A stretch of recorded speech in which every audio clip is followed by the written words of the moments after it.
nonprofit, the WCF, the nonprofit, oh no, I have to get rid of this, arm of CFI that was developed, and how and what we've done since, from the beginning to date. So when the pandemic started, Dr. Weissman noticed a very large void in services for people most in need that did not have access to quality care or the resources to attain it, and decided to launch the Weissman Children's Foundation. If you want to scroll down, there's some bolded things there that I'll highlight, or bold, I guess. So providing these low to no fee services for these identified underserved and marginalized populations was something that he felt extremely strongly about. So many professionals also agreed that this was a huge void in our treatment and availability thereof. So we began to meet in large groups. People came from far and wide, from many different fields, finance and technology and otherwise, to collaborate with us to make sure we can provide services. And to date, over 1,000 families have received services through WCF, which is amazing. We started off with, my major role was part of a group that came together to form the definitional task force for CFI, redefining and adding of WCF to our mission. So we worked, I think it took us about 8 months to come together and go through the DEI, the diversity, equity, and inclusion at CFI, and what we wanted it to look like for WCF. So I don't want to read all the words because you can if you'd like. But basically, the idea was we wanted to identify, what do these terms mean for WCF and CFI as they apply differently to different organizations and different fields. So our goal was to determine that and how we wanted to implement these ideas. So in terms of the diversity, we wanted to understand, who are we discussing, which clients, is also clinicians, and how we all interact and come together to make sure that there is increased diversity and inclusion of diverse clinicians and services for diverse clients. So then that was, a pretty large scale idea, and we had to narrow it down to, again, specifically figure out how this will apply for our purposes, and how we can help and what changes we can make as clinicians to facilitate this treatment availability. So that was the first one we conquered. Then we went to the equity, and this is, what are we trying to provide as services that we will include as equitable, and hopefully be able to, again, provide this across diverse individuals with diverse needs and resources, to make sure that the quality of care received is equitable regardless of the fee or ability to pay, which was very important point that needed to be made. And I'm sure a lot of you have already experienced some of the things that have been put into place to allow this to happen. So thank you, because we could not do it without you. So being able to provide and sustain equitable outcomes for clients is also a pretty large task, but we have many forms, as everybody knows, to measure this and make sure that that's what's happening and that what we're implementing is working. But that didn't start until after this. So accomplishing it in different ways for different people, understanding the differences that people need to be addressed and how they need to have them addressed, and the different ways that we would need to accomplish this. Being inclusive, educating, staffing, all of these things. Another major thing that came up in this definition of what, well, all of them, but more so in this one, is the idea of research and barriers and ideas of a streamlined type of treatment that doesn't really work for all the people. So including understandings of everyone's limitations, where they're coming from, housing, food insecurity, childcare barriers, comorbidities that are often complicated and complex, and barriers to receiving care that overcame these obstacles, or barriers, I guess was the word I already used. So overcoming the barriers and knocking them down, hopefully longer term, and destigmatizing, understanding limitations of historic impacts that maybe doctors and or other health professionals have had in certain communities and how that might affect their ability to connect with us or even seek care. A word I love to use is unpathologizing or depathologizing. I don't know that either are actually words, but I use them anyway, as opposed to always diagnosing and labeling, which many people find aversive. So finding ways to communicate that we're not offensive or scary and more welcoming and opening up the field to people that would previously be avoiding many doctors and people in this field. Acknowledging the differences and very lengthy processes, again, with many forms that everybody knows. Some people don't have the resources and many limitations that can prevent them from accessing. Again, a couple of my trainees have experienced this, where paperwork can't be filled out due to technological difficulties or lack thereof, and other things. So we're ongoingly working on different ways to prevent and or overcome these problems from interfering with people's ability to get the services that they require. What else? So all this has to apply to us and our team and our ops team as well, to be able to impart and share and provide the support that is so very much needed in these communities. So yes, you can keep going. I think we're to the next definition. There's a big space. I don't know why it made me do that. But anyway, so then how? That's the problem. Not the problem, but what we're doing now. So there's a lot that needed to be done. Ensuring quality of care. Again, many different forms and feedback that we're getting from clients that are experiencing this support now, finally, over 1,000 of them again, which is so impressive, but learning during implementing. So regardless, trying to overcome whatever obstacles are in our way and still making sure that we can impact our clients with treatment that they require and can so much use and benefit from. So then more things, how we will do this, or how did we do this? Evidence-based treatment, as many of you already may know, is lacking in many communities of color. A lot of the research that's been done is usually in colleges or in graduate programs, which for the most part, hopefully that's changing, but have previously been limited to mainly white people of privilege who had access to those universities and so on, where many of the treatments were attempted to be generalized, but really didn't apply to populations that were never researched with. So no evidence was gathered, yet it was imposed, and many didn't understand why that was not working. Another piece that some may know is quality, the cohesion and quality of treatment. We know that as trainees, you're not likely staying. Some actually have, so thank you. And hopefully many will come back and are welcome to continue with us when hours and requirements and all the other fun stuff you get to do is finished.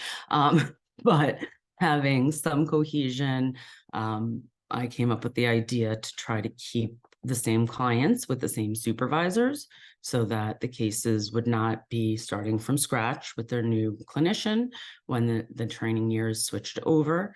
So we have background and different perspectives, which I think through the years has become extremely important and helpful in treating clients. In my experience, many of these clients that stick with us and change clinicians kind of hit the ground running once they understand the information we have and that they really don't have to start from scratch. They are free to share what other information they wish to, but they don't feel as though they're starting from scratch. Hopefully the feedback that the ops team is getting is showing the same, but that's been my experience so far with, I think now for 3 years of treatment. So that I think it's wonderful and working really well. And then again, helps people stick with the treatment and not get disconnected or cut off mid-treatment, and they get to continue working on the things they wish to be working on and need to be working on. So that's amazing. And thank you all again for facilitating that. Then appealing to these populations, again, we've met with many different organizations and leaders and community leaders of color and underserved populations. And it was confirmed for us in many of these meetings that there are trepidations and concerns in opening up and sharing personal family information. Underserved communities were previously used as research and not given credit for it. So there are some aversions already embedded. Many families are very against these types of things, culturally or otherwise, and breaking down those barriers has also been extremely important. And then maintaining these affiliations to make sure that we continue programs like the faith-based healing program we're working with, Mamaroneck Police Department that we're working with, and supporting their officers, and having clinicians come together to offer free services once a week for a client in need. So again, they can have different levels of care and continuity thereof. And then developing all these new DEI policies and implementing them at CFI and WCF so that we can be cohesive and maintain the same language and procedures through both organizations and across clientele, again, regardless of their abilities to pay or not. Diversity training has become mandatory. As many know, we're coming up on our second microaggressions tutorial from Ryan Warner, who joined us and has been a wonderful help, and very much looking forward to that talk and what I'm saying right now. So these are all things that have helped and facilitated ongoing training and understanding and utilizing the resources and information we've been gathering now since March of 2020, which I can't believe is that long ago. But anyway, it's wonderful.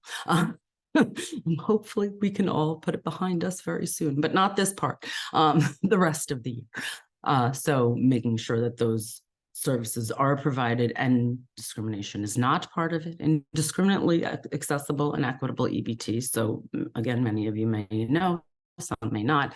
We have a very large research project going on through WCF and collecting data, and hope to be one of the on the ground floor and one of the groundbreaking institutions presenting actual EBT and its applications and efficacy through the research that's being done now with WCF.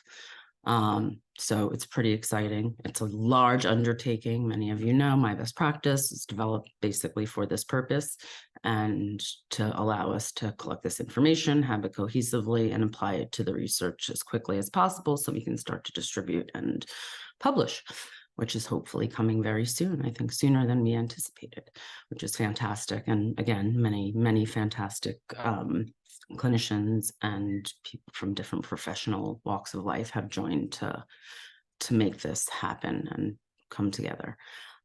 So a lot of different things needed to happen to make that happen. Volunteering, collecting finances, all of these things. And many people gave of themselves, of their own time, and so on. So also, I'm sorry, I should have said this earlier. If anybody has any questions or comments, please do feel free to interrupt me. I don't want to drone at you. So if there's anyone that wants to chime in, probably a little bit later, there'll be a reason for it. But if in between, let me know. So yeah, so that everything had to be overhauled from start to finish, from hiring to intake process to all the paperwork, to the screenings for clinicians and for clients. And there was really no rubric that existed for us to be able to unpack all of this in the psychological realm. So we had a wonderful gentleman, Doug Anthony, that joined us during many of our meetings and really spearheaded a lot of them. He works in the field of education out of Maryland, and he shared with us this educational rubric that he uses to vet and implement change amongst the schools that he works with and for the students and families associated. So this was what we followed to look through everything we were doing at CFI and then soon at WCF to really make sure that we were following a good procedure that was well-founded and found to be also very successful once applied and utilized in the different institutions. Again, all schools in his field, but now again, we're hoping to expand that across many fields, starting with ours. So you can peruse through this if you'd like, but we'll basically go through it anyway. So again, availability of services, programs that were accessible, partnerships that I already mentioned prematurely, for these activities to be made to happen, the webinars, trainings with Ryan, this DEI presentation, and availability of all the data that we're collecting, fundraising, outreaching to different communities, schools, as I mentioned, different organizations like the police department and faith-based leaders that have joined us and have been very successful, I think, in working with us to collaborate and helping their parishioners. So implementing all of this is what we did next. We revamped our mission statement to reflect all of these diversities, equities, and inclusions that we developed definitions for.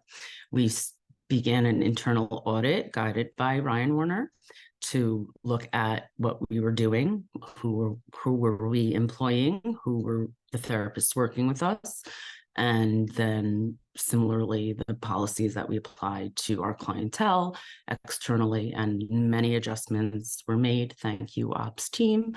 No way that could have happened without a lot of very hard work on your parts to put these things into practice for us. Then making sure that we address the clinical implications of these things and try to make generalizability actually a thing, where we can utilize what we've learned and what we've gathered amongst these many forums and internal audits that we did to bring together and apply how they will improve our practice and address all the diversity, equity, and inclusion we determined. There was a lot of things that happened and came out during these conversations and meetings, and this might be a time when people want to start chiming in or not, but do please feel free. In my experience educationally, we had one course for cultural sensitivity. It was taught by a white person who didn't really have much to say, which is funny as I sit here saying these things. But through experiences, I was able to gain much more understanding and applications in the field through my personal training, which you are all doing now in the South Bronx at Lincoln Hospital, in Harlem at the Northside Center, at the Westchester VA, and so much diversity and things that I was not taught in school. So we hope to bring that to the forefront. Does anyone have different experiences from school? Are there any schools that you think are doing a better job at exposing you to these diversity issues or cultural sensitivity trainings or anything of that nature? So it's been a while since I was in school, so I like to take a little bit of a poll.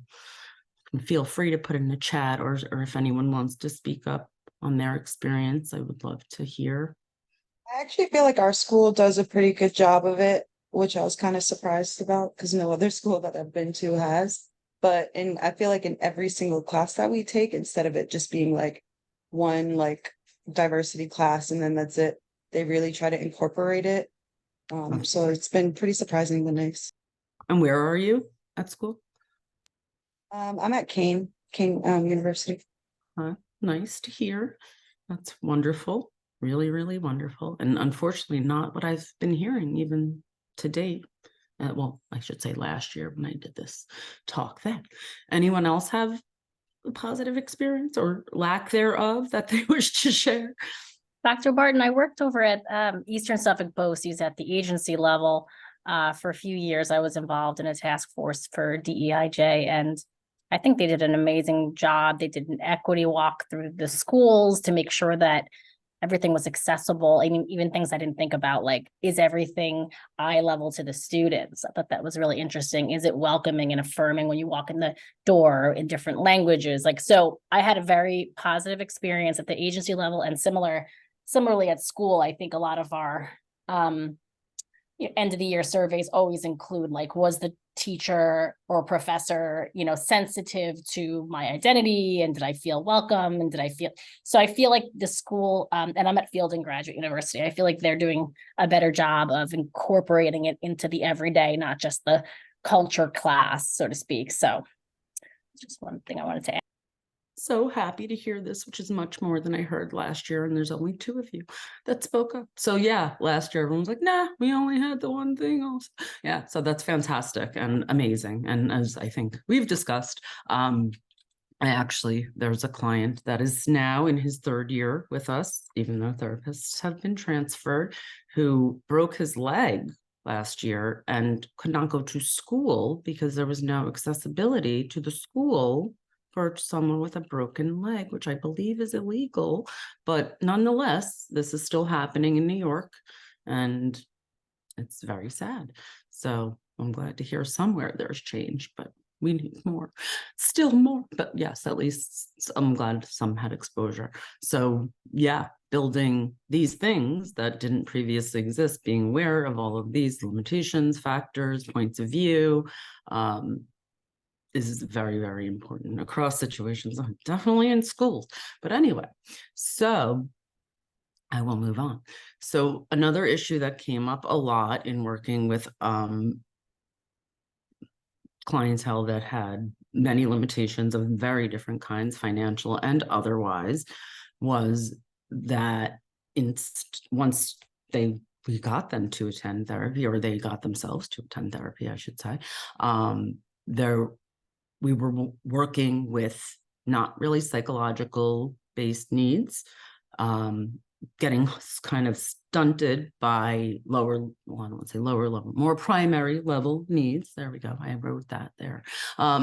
So the baseline, the housing and the food and all the very important things, childcare, access to treatment, all of these more basic needs were taking over therapy sessions. So even when clients from underserved communities and marginalized communities did make their way to treatment, many therapists report having spent a lot of time in dealing with these issues as opposed to their actual psychological issues that they deal with day to day. Of course, they're related. Of course, they're important. Of course, both need to be addressed.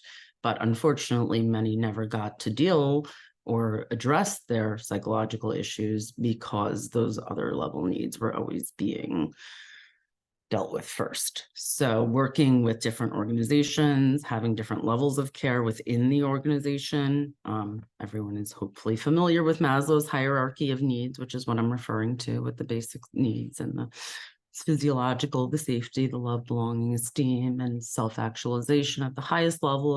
If any of us ever get there, it's one of you. Somebody sent me a very funny one that had beneath the physiological needs, Wi-Fi and battery that are added to the bottom of the hierarchy. But I did not include that in the presentation because it was irrelevant, but kind of funny. But anyway, still one of those things with the access to care and so on and so forth without, doing work virtually, especially during the pandemic. And now for many, they have become accustomed to being able to do that. Different resources. Some people are talking to us from a parent's phone while the parent is working or whatever it is that they can get their hands on to connect virtually. For some, having that option is wonderful because the transportation is expensive and all of these things that can add up to making something we try to make low fee or no fee into still yet something more expensive than they can handle, and whatever we can do to get around those things. So again, one major issue that I experienced in my training, which was just a few years ago, of course, but was this basic level need overtaking the therapy sessions. So despite diagnosis and or need of psychological support, those things were not able to be addressed. And so hopefully we are overcoming some of those barriers and making it easier for these underserved communities to attain the psychological support that they also need, in addition to meeting those basic physiological life function needs. So that I think I already said, and I think that's pretty much the end of this part. So I don't think I wrote any more things. So again, this is a time where I really like to call and ask about experiences. Octavia, you are raising a hand, please. Yeah, I did have just a quick question as if you could put back up the file, if possible. Someone did and can. Yeah, so I was just gonna ask, like, for the Maslow hierarchy, right? I actually never saw reproduction on there. It's the first time I'm seeing reproduction. I just wonder, like, what is your possible thoughts on like the concept, right? It's like, I get that it might be like physiological reproduction, like the body goes through like stages of changes naturally, or is it like sexual reproduction and that cultural response? Because nowadays we have women and the culture of women and not wanting to bear children. And so I just kind of wanted to see, like, what's your thoughts? Yeah. I think that's a fantastic question. Both, I would say, I think in terms of sustaining as a species, reproduction is quite essential. There are now many more options than there used to be. This has come up a couple of times with clients today. I have a family who had an egg donor, a surrogate, and mom is not biologically related. And the levels of potential trauma associated with this. Women who are taking on different roles, working, starting younger, reproducing later. This was something that was addressed with a genetics teacher I had in college, that educated individuals are reproducing later and having less children than those who are not educated, which is not great for the future of our country or any. But these issues are very real. Having the finances to support additional people in your households and do so effectively. So I think there's a number of issues there. And then, of course, along the lines of what I was speaking about with surrogacy, adoption, and other options that people previously also had a stigma associated with, that we hopefully are not having that stigma associated with as much, but clearly still exists. And then the different needs in terms of ability to reproduce and the psychological implications of that as well, whether it's a choice or not, whether it's something that one is physiologically capable of doing, having diverse couples in terms of adoption again, and surrogacy and all the different implications there. So I think that is a much more loaded thing than they had room to explain. And I appreciate that you noticed that. And I did look through many different diagrams for Maslow's hierarchy and did purposely use this one because I also have seen many that don't have it there. And it's quite essential to our lives in general and sustaining as a species again. So hopefully I answered anything. Yes, thank you. Good, I'm glad. So yeah, that was a great catch, and I probably should have highlighted that sooner. So I appreciate you pointing it out because it was definitely in my mind when I was looking at it. Anyone, anything along these lines or others or experiences that you have or haven't had or are looking for? Anyone? Actually, Oh, sorry. Go ahead. sorry. No. I was just gonna say, speaking of like DEI and kind of how it's been interwoven into at least my program, and seeing Maslow's hierarchy of needs, I actually learned in one of my theories classes like a couple years ago that it was actually based on the Blackfoot tribes own understanding of self-actualization. And so like I can't remember the exact comparison, but I believe the story goes like Maslow spent time with this tribe and then came up with the hierarchy of needs. And I just thought it was interesting to learn about indigenous roots for this, theory that we're taught in like Psych 101 so many years ago as kids, but we're not necessarily taught about where the roots came from or how he was inspired to come up with the theory. So I don't know. That was something that, in thinking about my program and then also seeing the pyramid again, it just brought back that moment where I was totally shocked and definitely was very keen to learn more about that as well.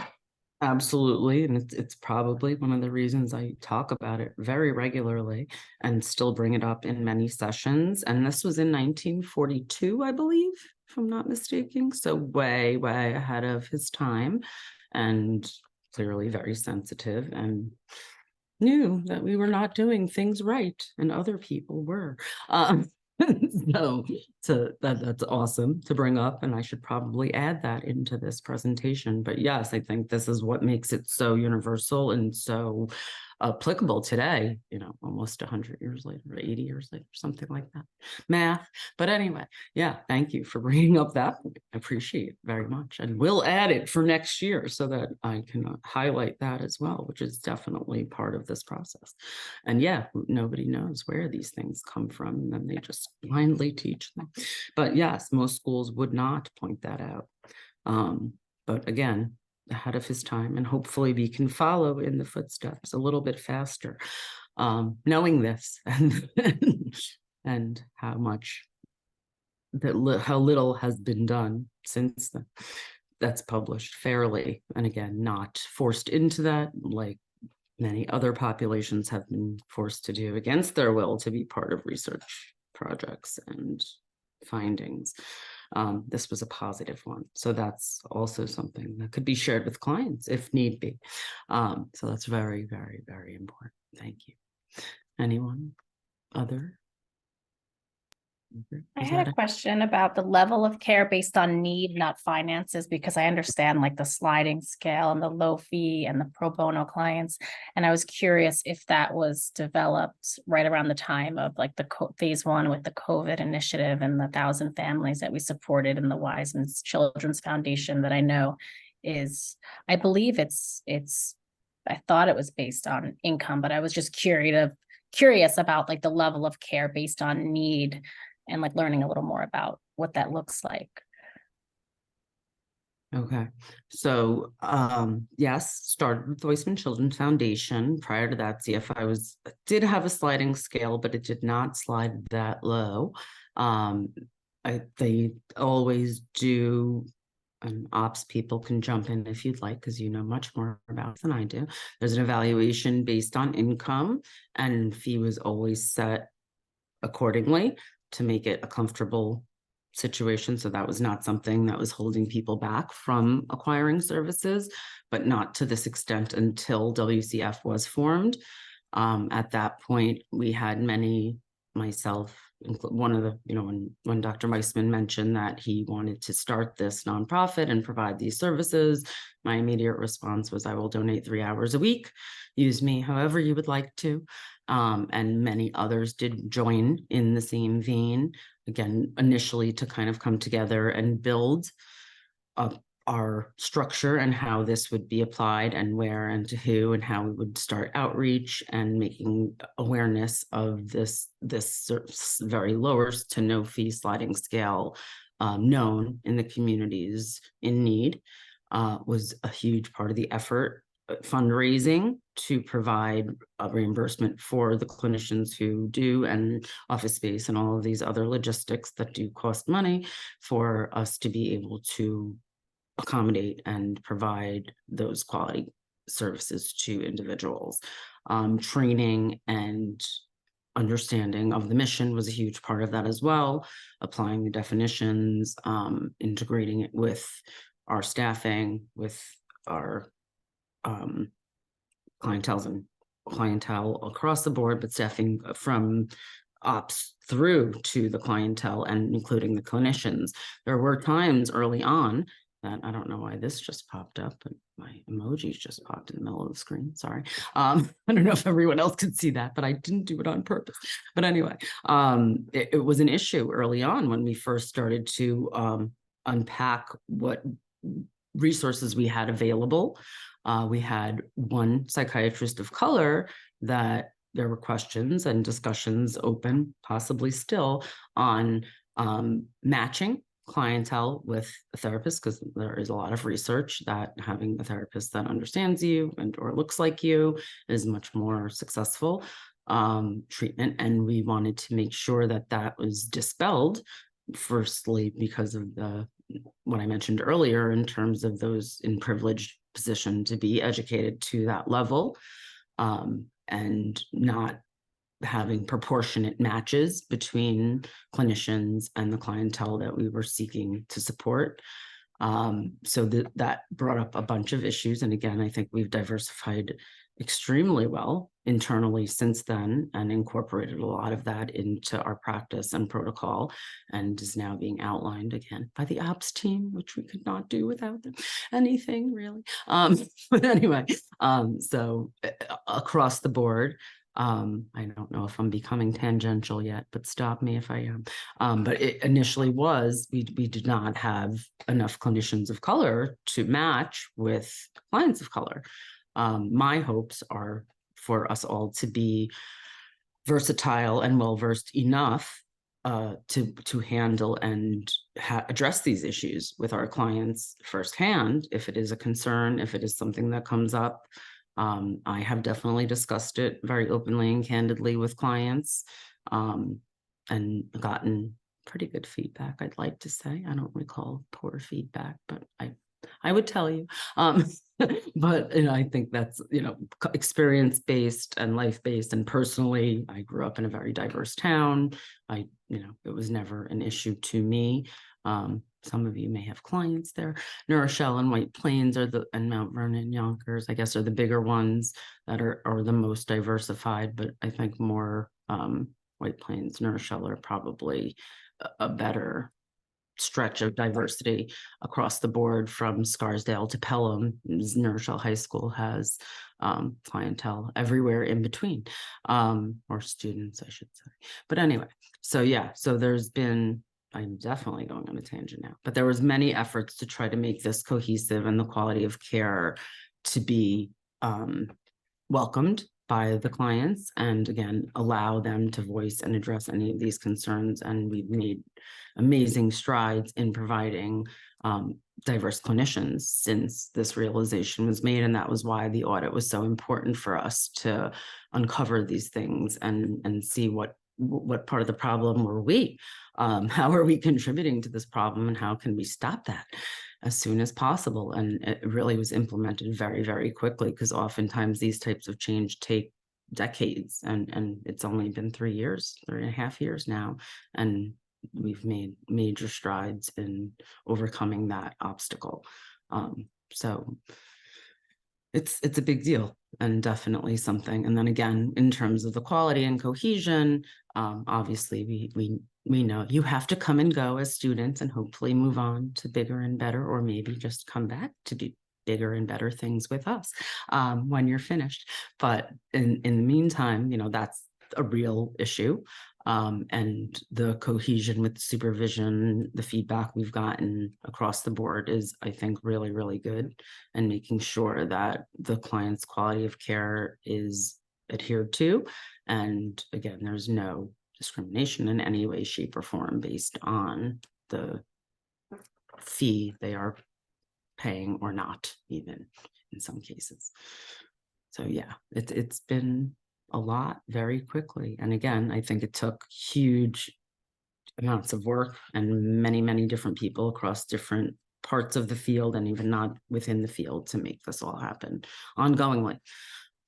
And initially, by the way, this was all started with Dr. Weissman's money of his own that he put forth and had great faith that others would follow, and they did and have. So, you know, that's definitely been a big part of it, is fundraising and connecting with the right communities and having the ability to support clinicians to stick to their quality of care and provide this for the clients going forward for as long as they wish to stay with us.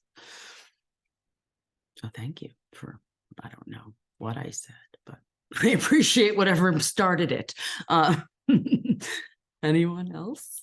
Experiences or questions, concerns, comments? Nothing. So I will ask more questions then. How, as one of the first training teams that's coming in with my best practice in place and a lot of the evaluations that we've put into place to get feedback for the research and from our clients to maintain quality of care, does anyone have any feelings on those, or how are they going? Or do you feel they are addressing these points that I'm bringing up that we're trying to address? We hate forms. No, I'm just kidding. I like the Therapeutic Alliance form. I think it educates and enlightens me to, you know, it's just nice to have feedback so frequently from our clients to see how we're doing, like kind of temperature, take a temperature of us. And I think that is really cool to be able to even speak to it. Like, oh, I know you filled this out and I got some feedback. I know with the children, we usually just let them do it and, you know, step away for a moment so they have their privacy. But I thought that Therapeutic Alliance, and I'm looking forward to learning about the cultural sensitivity form I believe it's at the end of treatment, and even like the user experience form as far even as technology, again, talking about access. I think that's really cool that we have all of these additional forms. I'm looking forward to seeing the outcome. So likewise, and hopefully that will be published as soon as possible. But yeah, I think it's really, really important to get the feedback from the clients. It's, again, a huge undertaking on the part of the ops team, on the part of the clinicians administering these forms. There have been some mixed reviews in terms of how it might affect the sessions or the relationships, but I think these are, you know, as we learn and use them, we can adjust accordingly. So all feedback, not only from the clientele, but from all of you is really important to us. So please give some. Doesn't have to be right now, but it would be nice if anyone else has anything to share from their experiences, good or bad, we'll take it. Or even ops people who've had to implement all of this work that we made for you. Well, I could just say it's just been a bit of a learning curve. So my supervision last year was more psychodynamic focused. So for me, it's more about getting comfortable with like giving forms or giving kind of measures in session and being able to transition and to keep track of the timing and things like that. So I mean, I think it's been good. It's been helpful. In particular, I think the top problems, from my mindset, I like kind of operationalizing things and conceptualizing it and be able to work from that as a base. But just kind of the difference from me, kind of getting that schedule and getting that rhythm in of switching between kind of administering the measures and then maintaining the rapport and moving from there to the other aspects of the session has just been, it just feels a little awkward. I think I have to just get used to doing it more so that I can be more natural. I always feel like whenever I'm trying to implement something new, that maybe it's just me being self-conscious, but then I always feel like I'm awkward and I'm like say, oh, but and so that's what it's been kind of like for me. Okay, I would imagine that's not easy, and you're not the first person to mention this. It's definitely been a new thing. It's certainly new for everyone involved, and finding ways to word it kindly and unabrasively has been a discussion amongst some of my students and otherwise, and finding the timing, having it not take away from the course of treatment. What message? I can't read the whole thing. I don't know. That's something, Melanie. I don't know what you said to me. I couldn't read the whole thing. So I had sent an anonymous feedback form, like in case anyone wants to like share any thoughts there. The link is there if you feel more comfortable and you have thoughts, but no pressure to use it. But I just figured I'd throw that resource in there. And then Kai, I saw your comment about the 4 weeks. I totally get it. I think the 4-week mark. So I wasn't involved in like choosing this because I wasn't totally in the research project yet at the time, but I think based on current literature, that is kind of what seemed to be most standardized. So that's kind of how that number was determined. Granted, that may have been from more like short-term studies. So it's possible, you know, we could always like look into and seeing like what the literature says about like longer term care. But just to give you some context and kind of how that number or that frequency of survey administration was decided upon. And also probably did not take into account transitioning between different clinicians. So the timing sometimes lines up poorly with that transition. So yeah, I've definitely gotten that feedback as well. For some, it's their fourth or permutation of fourth session might be a first session for a newer clinician. So that definitely is something that we will and have been addressing. I don't know why I can't really see my chats. It's being very weird. Yes. So working with kids and taking time to move and warm up and get to build rapport is definitely a priority, and we may be able to adjust accordingly.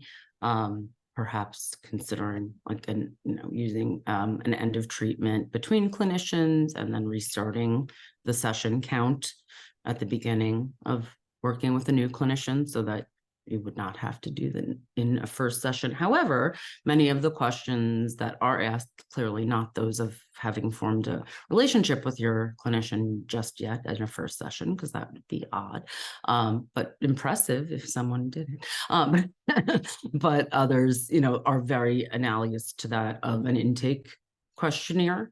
So for some in a first session, it may be helpful. And yes, Margaret, please jump in.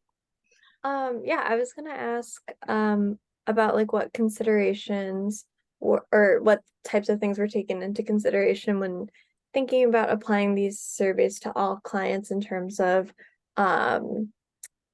different, like maybe even cultural differences in like bias or stigma towards mental health care.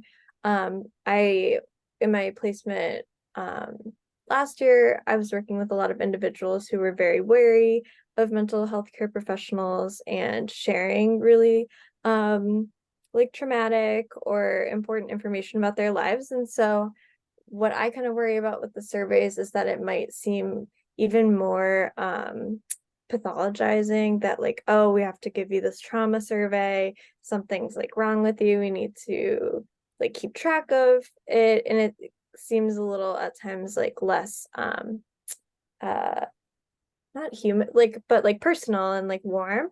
So I'm curious what like conversations you guys had about that and deciding to apply the surveys. Many. many, with many different professionals from different fields and orientations. So that's a very real and true issue. I think part of the process is learning through application. So I've already discussed a couple of times the idea of potentially changing the language, presenting things in a more therapy-friendly kind of way. And yes, unpathologizing as opposed to there's something wrong with you. You have problems. What are they? And working with the language. And I'm not sure who supervises who, but with work with my cohort, we've discussed even, using some of your own language to present it in a less form-like fashion, to kind of slip some of these questions into the context of conversation, appropriately changing language so it doesn't change the content of the question, but still getting the same information through different potential ways. And so far, good feedback. But definitely again, this is very new. Most of these things are younger than my child. She's 12. So, these are all 3.5 years old at best. Many of these things, as implemented, really started over the last 1.5 years because it took us a good amount of time to establish these protocols and questionnaires and ideas of implementing them and changing the course of treatment. In that we are gathering a lot of evidence to use for research, and getting the frequency of feedback will only help that. So very much welcomed, and how it works in real sessions versus how it was projected to be working when developed is also still part of the process. So that's fantastic to get that kind of feedback from everyone that are implementing these surveys, and how they affect your treatment, how they affect your relationships with the client, how it even makes you feel in terms of having to administer these things during a session. And I've had a lot of different feedback on that. In some cases, as the other Margaret just said, it can be helpful in terms of opening up the door for certain questions and conversations that wouldn't be otherwise asked, and information given for feedback as to how, as clinicians, we can function better and serve our communities better, more sensitive to the diversity, individualized fashion we want to administer it in. And everything is a work in progress. So all the feedback we can get on how it's going, how it works in application versus in theory is really important for us at this point, I think. If the ops teams is welcome to chime in, like, please don't give us more work. I'm just kidding. But anyway, but it is an ongoing process, and we want to be as fluid as we can to accommodate these different experiences and changes. And again, in general, you have to kind of read the room. It's the client. Everyone's different. Everyone's an individual. Everyone has their own loading and baggage, and certainly, as mentioned a few times, which can definitely never be discounted, is previously this information was used almost against people in ways, and they have become defensive, and that's a real problem. And this is one of the huge barriers we're trying to knock down to make ourselves appear safe and credible. Well, not appear, actually be, but also have that read across to the clients and their families, so that they are open and receptive to our process. In some cases, it has been discussed that this is what we're doing. So depending on your level of comfort with the candor, you can feel free to express what's the purpose of this and why it's so important, and how it might not be the most comfortable situation, but we are trying to revamp the evidence-based treatment as it never has been done before, as far as I know, and make new research and make new protocols that will debunk those old feelings that were very true and very real and rightfully theirs to have under the circumstances historically marginalized and underserved communities have been put through. So hopefully that's what we're doing. If that is not what we're doing, please let us know. But I think that's really the goal there. So we have a couple minutes left. Anyone? Any last commentaries, questions, concerns?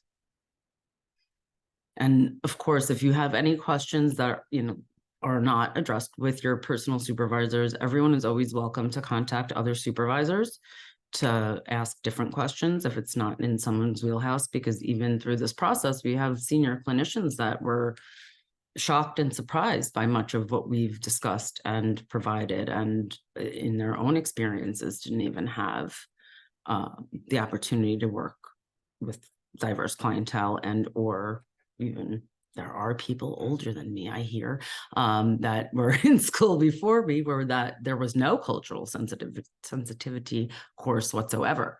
So the fact that there's one is better than what they got.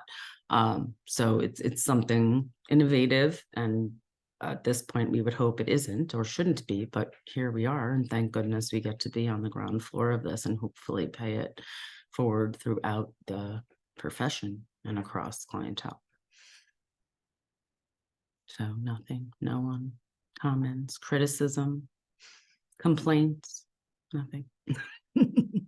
Okay, good. So thank you all for providing feedback for me and taking the feedback for the clients, because